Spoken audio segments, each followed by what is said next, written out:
Today, the title of our lesson is The Individual and the Universal. This month, our theme is Where Humanity Meets Divinity. And the perspective that we are using for the lesson today is identified here. Thich Nhat Hanh beautifully stated, enlightenment is when a wave realizes it is the ocean. We uncover more of our infinite nature and realign with our soul's true calling when we understand that everything has its origin in mind. I cannot become available to more if my mind has not first opened to more. So let's go back to the opening quote there. Enlightenment is when the wave realizes it is an ocean. We can expand that to say that when a raindrop realizes that it is the entire water system. And we can expand it to say when the individual recognizes that it is the whole. It is part of the whole. That is what we think. That our individualization is that we're just one part of this great whole. But even though we think we're one part of this great whole, there isn't a part of the whole that is not us. Not a part. So we want to delve into that today from the perspective of Ernest Holmes. He says that we individualize the universal, and then we universalize the individual. What does that mean? In a very simple way, this is just like saying, I am in God and God is in me. I am in God, God is in me. And another way of looking at this is to acknowledge that when we say that, when we realize, when we bring that reality of our being to the forefront, we're saying that there is no separation. Each one of us here in this room is an individualized personality of the infinite spirit of life, but what is the infinite nature that is fully present everywhere? It goes to the realization that God is everything. God is everywhere present. But let's just deal with this a little bit more, because sometimes people want to feel like I am separate from God, but you're not. In the meditation this morning, we sat in the thought that the Spirit is always with you.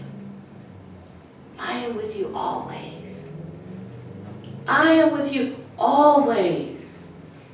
Spirit, God, is closer to us than breathing. In fact, we acknowledge that God is the very breath that we breathe. The very breath. Every time we take it in, we take in God. And every time we release a breath, we release God. And you know, coming from a science background, that's really a hoop for me, because when I breathe in oxygen. And when I release that breath, I'm giving out carbon dioxide. And what that really means is the breath that I'm giving out supports plant life on the planet. We're more than we think we are. And we're contributing to life more than we think. So what does a fingernail that has grown too long and it starts splitting and starting to break off, you pull it off, and yeah, it's our habit, we kind of like flick it someplace. It goes back into the environment. It goes back into the earth. Those minerals in that fingernail break down, and it becomes beneficial for what is needed in the earth. Oh yeah, we all dissolve.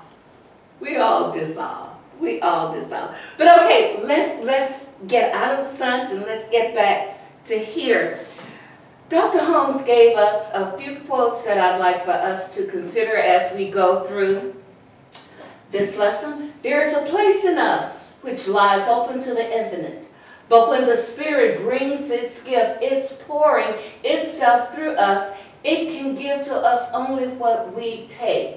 And this taking is mental. The wick of your individual life runs deep into the oil of pure being.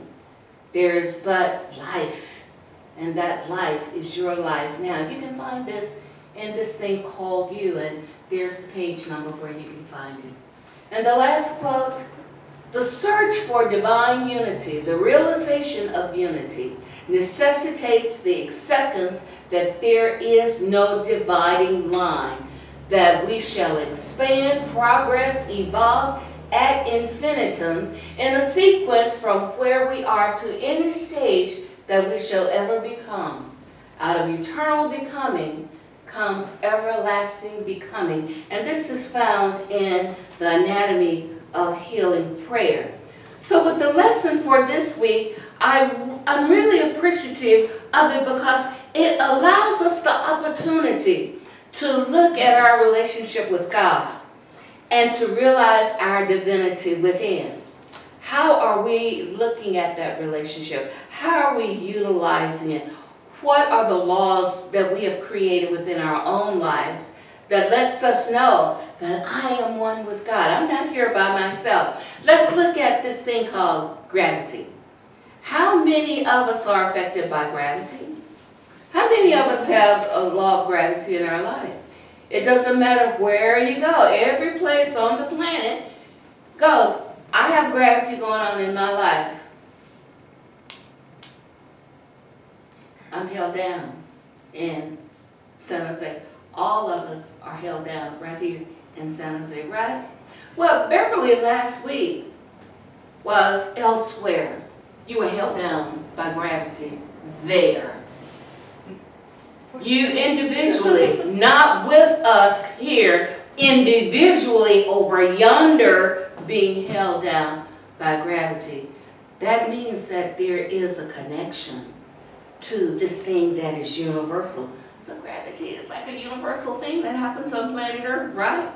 None of us are spinning out of control. So if gravity here, spirit is here. What? It's here. Ralph Waldo Emerson said that there is one mind common to all, and I'm changing the word, all people.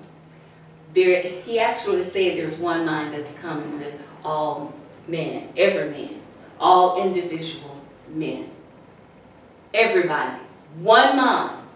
So what is our thinking?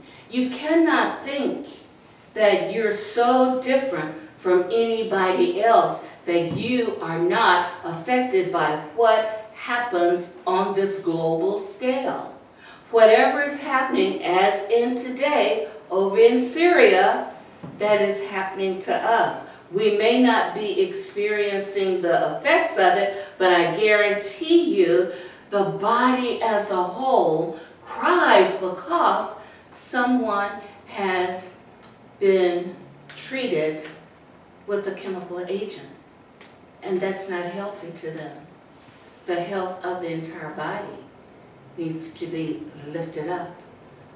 Unfortunately, about 42 people have lost their lives. We are affected by that incident. Maybe not physically, but we are affected mentally, and we can be affected in our spirit where we're grieving about that. It would be wonderful if there was some way that we could all say, oh, go away, go away, go away, and it magically goes away. But it doesn't happen that way. It doesn't happen that way. One of the things that we have to come to a realization is that even in our individuality, each one of us is at a different level of spiritual consciousness, and that we're all evolving and growing in that consciousness. So that which I know of spirit may not be exactly the same thing that you know and experience of spirit and is capable to do. What I like about this lesson is that it gives us the opportunity to look at the power that we have within us and how we use that power. And the greatest example that I can share with you has to do with how we use spiritual mind treatment. Think of this. A farmer decides to go out and plant seed in the soil. That soil, doesn't matter what the seed is, but that soil is the creative medium. And it does not matter what that seed is. If it goes into the creative medium, something happens.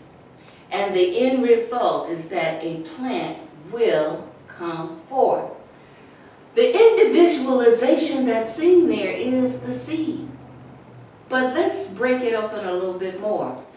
What if the farmer decides today he's going to plant in this area in the creative media, corn, and then tomorrow he goes over here and says, I'm planting beans in the creative media. He goes to another area of his property and decides that he's going to plant beets or something else.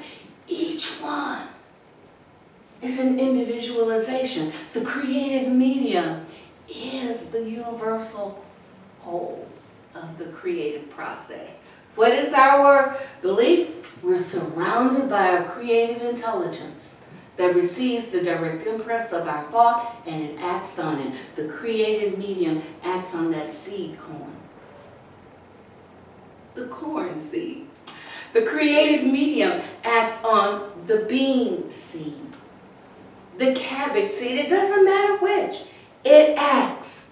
And that creative activity has an action that causes it to come forth. Now, we are considered to be thinkers when it comes to this thought, this mind. We think. So what are you thinking as you're planting your seed? Is it woe is me? Or is it, this is okay? Well, I'm going with the flow. Or is it, this is it, God. I know we got this thing. This is what I am placing into the creative medium. And I know by faith it is already accomplished in divine mind. So we're the ones that have a mindset, an attitude, or an energetic that we're placing into this example of how we use our spiritual mind treatment.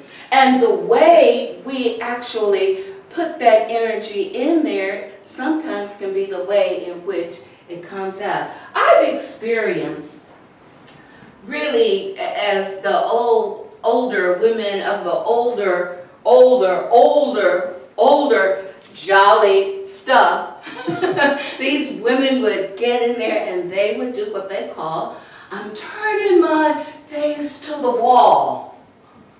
I'm turning to my face to the wall so that I'm not distracted by any of you children or anybody else trying to come into the house to get my attention. And I am praying and I'm telling God what my problems are. So it's going into that place of sincerity, going into that prayer closet, not allowing anything else to interfere with this communion and this interaction that you have going on with Spirit. And really laying it out. Nothing else is in there, only this one thought.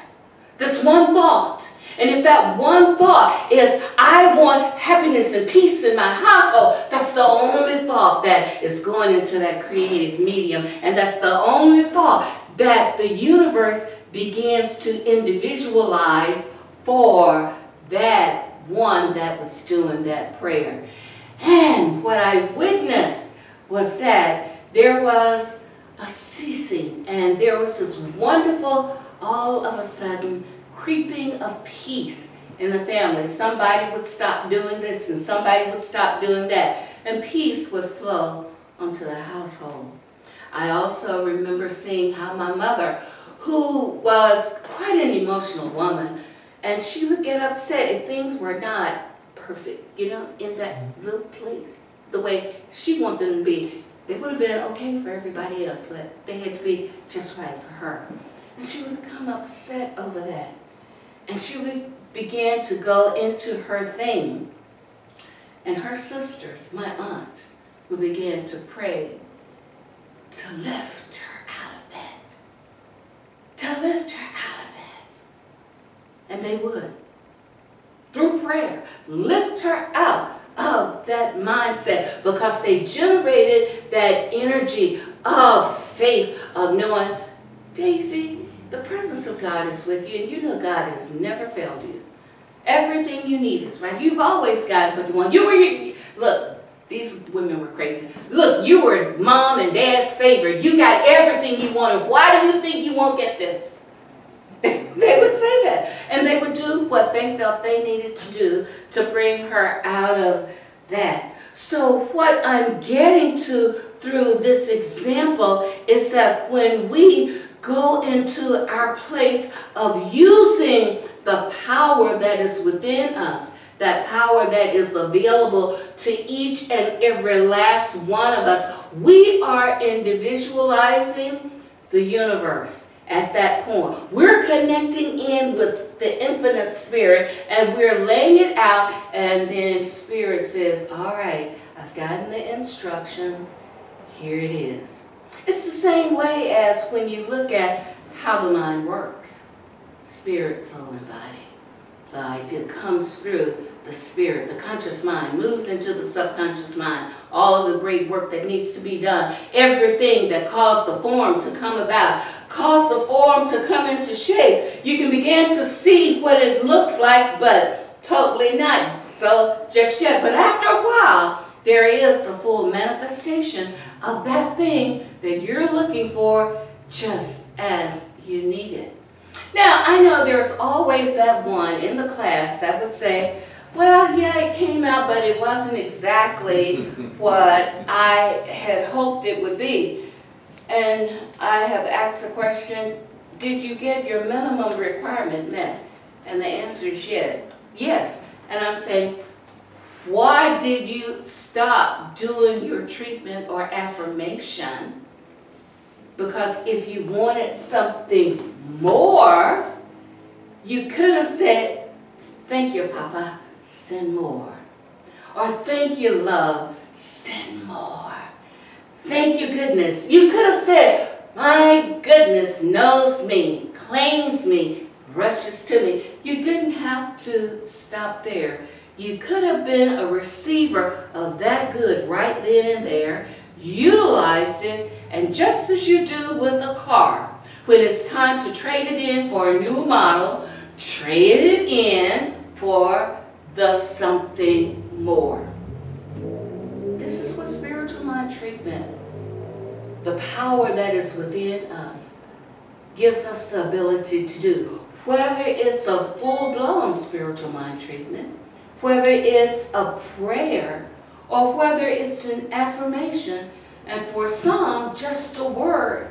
Because that one word has so much power in it that you're able to say that word, and it's like the universe knows exactly what you need. What you need. And it's done. That is the different gradation of consciousness. The different gradation. Now, I love going to interfaith activities, and I love meeting with different people to hear what their thoughts are.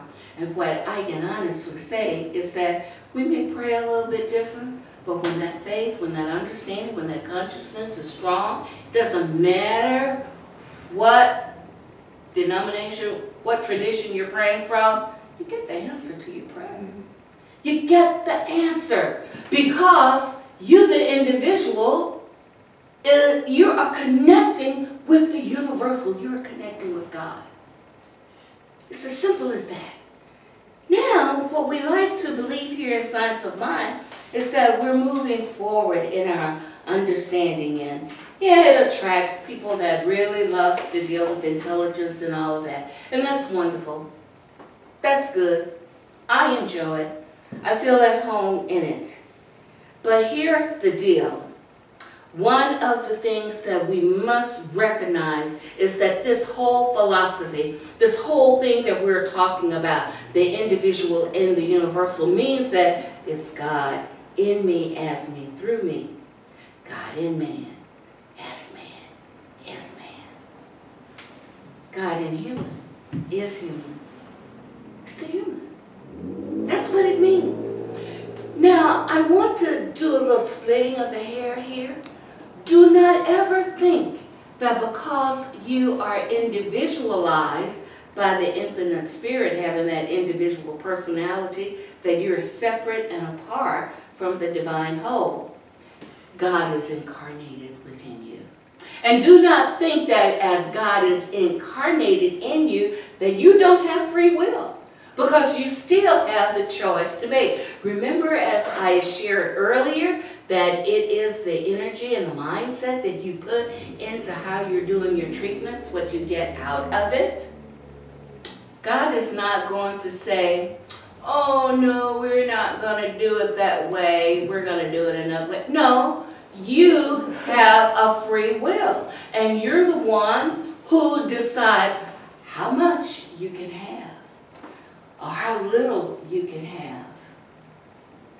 And that really blows our mind, because it means that we can be the author and the finisher of what's happening in our life. Especially when you become conscious of that.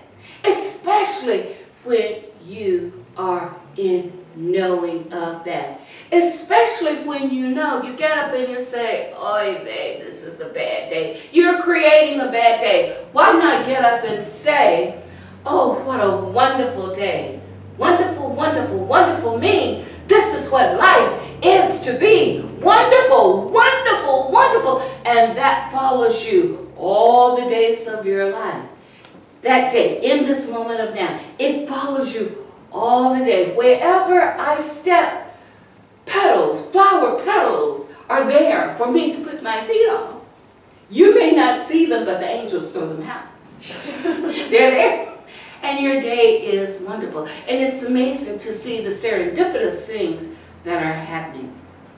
So we have this ability to do this. Now, why am I laying all of that foundation? Because when we look at the contemporary application of this teaching to stuff that happens in our life, I want you to take out your bulletin and put it in your face. Just put it up in front of your face. Put it in your face.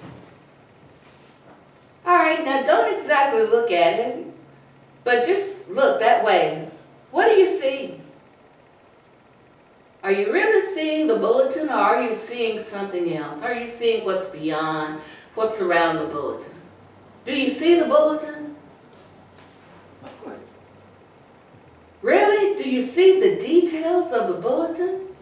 But no, you don't. Now, just put it down. Just think that the bulletin could be the conflicts, the drama, and all of the other stuff that flesh is heir to, says Shakespeare. The slings and arrows of outrageous fortune that we're always having to deal with. And when we're looking at the stuff that's all around that bulletin, we're not looking deeply into the center of spirit that is always there. We don't see it. We're seeing these other things. But we know when we look into spirit and see it, we know there's peace there. In other words, we know that since we see, oh my goodness, there's God. There's the big kahuna. There is the creator of all things.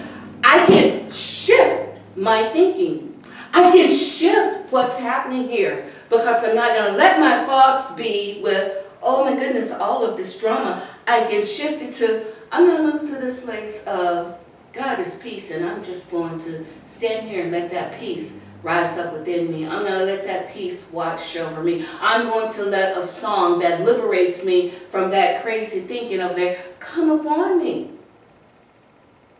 So begin to look deeply. When we see another person who is, you know, that little example is really about not being able to see the forest for the trees. What is before us, right here, right now, the Spirit of God, individual, universal, is right here, right where we are. Jesus said, I and the Father are one. If you have seen me, you have seen the Father. Susan, if I see you, the Father, the divine is right there. Tim, the Father, is right there. Beverly, Willie, Alan, right where you are. The infinite Spirit of life is right there. Divine Mother is right here. And it is the same. You know, this week I was in a Toastmasters meeting and someone asked me a question about the environment. And the answer that I responded with has to do with Mother Nature is the same today and forever. We humans are the ones that have to adapt to our new environmental conditions. We're the ones that have to adapt. Mother Nature, do you think Mother Nature adapts to us? What do you think the hurricanes, these crazy hurricanes, are about?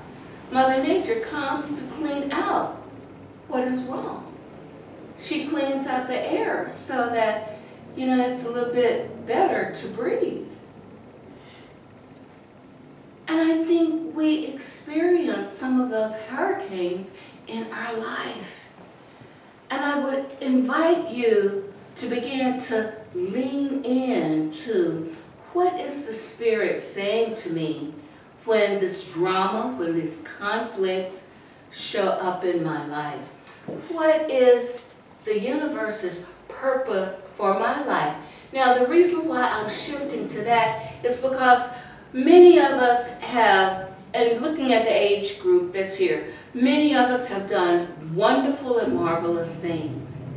And those were the things that we decided, I'm going after. I'm doing that. And we've had really nice lives. But then we're still here. Is there something more? Is there something more? So ask yourself the question, what is the universe's purpose for my life now? And begin to lean into when those opportunities for you to just give and to share of yourself come about. You're connected with the divine. So going back to the point that I was making earlier, that even though you are an individual and even though God is incarnated with you, there really is no beginning and ending of you in any shape, form, or fashion. The presence, the activity, the allness of God is right there, right where you are. Right where you are. Right where you are. Individualize it, if that's what you want to do for now. That's fine. But there is also a day when you will flow. You will just flow in the Spirit of life, and you will find yourself being a helper to someone. You will find yourself giving a little bit of money to someone who's standing there needing a little handout. You will find yourself helping someone pick up their things that they've dropped on the floor. You will just find yourself doing these wonderful and marvelous things that help out the entire body. But that's just the way life is. I want to close with this thought. God is in man is the same God that is universal. There's no separation. What we're dealing with is the creativity of thought. And that creativity of thought is not dependent upon the thinker. Only the choice of thinking is dependent upon the thinker. The choice of what we think is on us. I'm inviting you to choose the higher thought. I know it's easy to say to choose the good thought, but choose the higher thought that supports your livingness, your goodness, and your givingness. Choose the thought that allows you to know that you're moving in that place of the infinite, and the place of the infinite is always for your higher good and your highest good. Always. Go away. Always. God said, I will never leave you. I will never forsake you. I am with you always. So with that, let's just go with Him.